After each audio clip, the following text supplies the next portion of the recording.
Matthieu chapitre 24, versets 11 à 13. Plusieurs faux prophètes s'élèveront. Ils séduiront beaucoup de gens. Et parce que l'iniquité se sera accrue, la charité du plus grand nombre se refroidira. Mais celui qui persévérera jusqu'à la fin sera sauvé. Bonjour et bienvenue.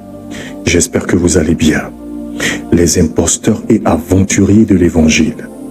On en parle. Let's go.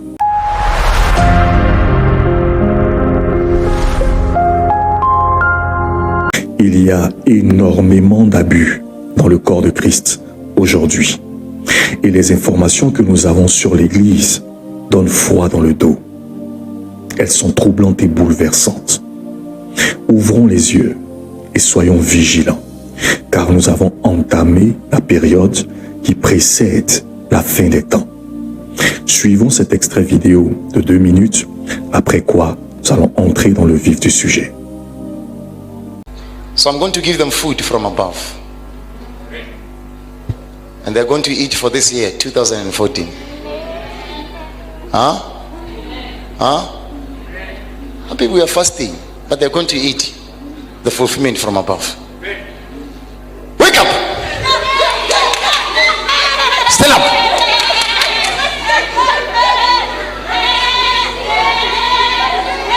Stand up! Upright. Attention! Close your mouth. Okay, I see food outside. Look at that. Look at that food. Be quiet. Be quiet. Okay, go and eat. Go and eat. Go eat outside. Go quickly.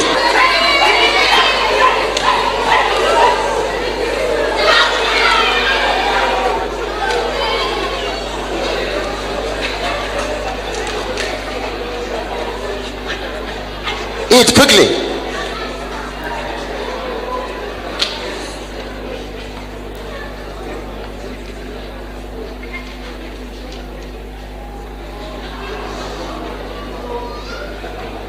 Eat quickly. Today, no time. No time. You eat quickly. Limited time today.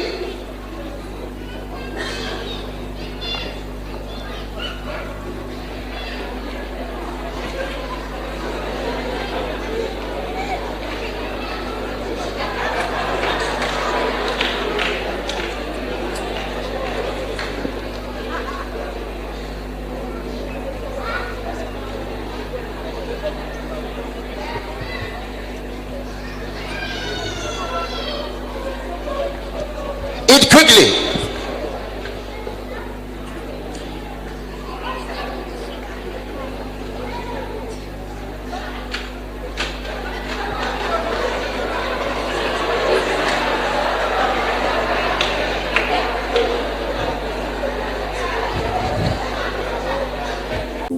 Ce n'est pas parce qu'un auditorium est plein à craquer que Dieu se trouve au milieu de ce peuple.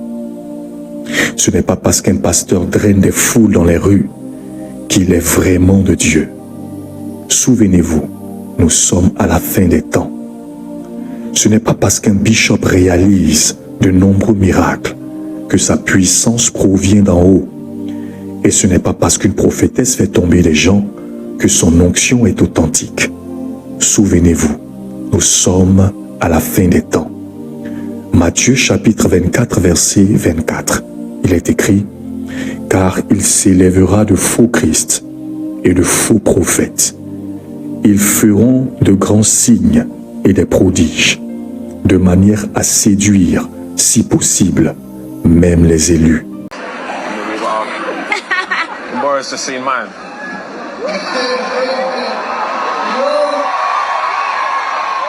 What is this?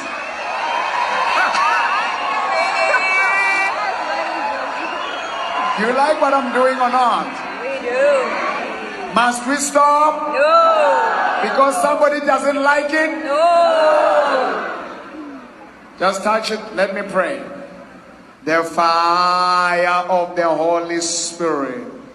Touch in the name of Jesus. I come against you, beast, you animal. Nasi sloane siapo. Nasi sloane siapo. Faith is a crazy, powerful thing.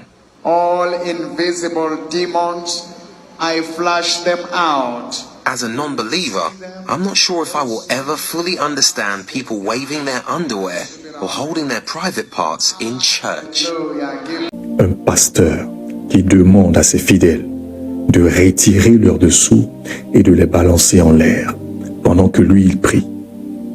Dans une église. Comment expliquer cela sur le plan biblique? C'est impossible. Donc cela signifie que c'est tout un service satanique qu'il est en train d'offrir à les entités diaboliques. C'est plus un service, un rituel érotique qu'une prière. Aujourd'hui, l'Église charismatique met davantage l'accent sur la puissance, les signes, les miracles, les révélations, etc. Et c'est peut-être ce que vous observez également. Mais moi, je vois un danger, une déception. De nos jours, être un prophète s'avoisine souvent à être un escroc et un vendeur d'illusions. Récemment, je discutais avec un ancien et je lui disais comme ça que l'Église s'est engagée sur la voie de l'autodestruction.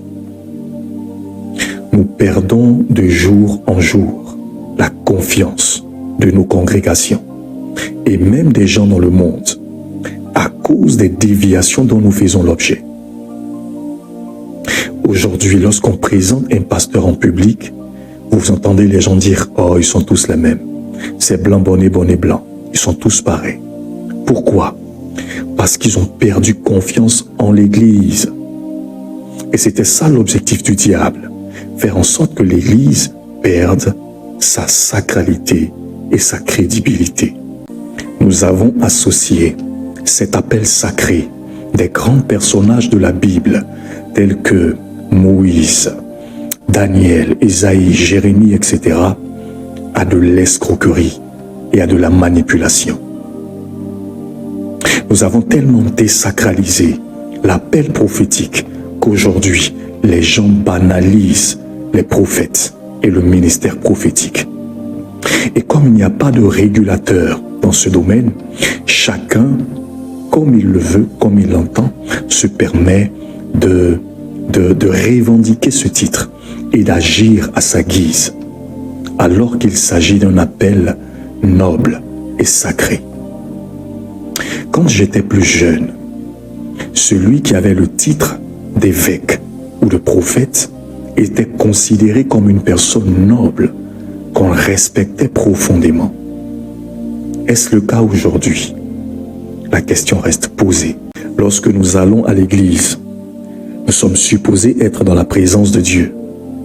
Mais lorsque vous fréquentez une église et vous vous rendez compte que vous n'arrivez pas à faire la nuance entre la vie chrétienne et la vie mondaine, posez-vous la question de savoir si c'est une église qui est vraiment ordonnée par Dieu. Est-ce que c'est une église qui est ordonnée par Dieu? Parce que n'oublions pas que nous représentons un royaume. Nous sommes des chrétiens, nous représentons le royaume de Dieu. Donc c'est au monde d'envier et d'être attiré par ce que nous faisons à l'église. Et non à l'église de copier ce qui se fait dans le monde.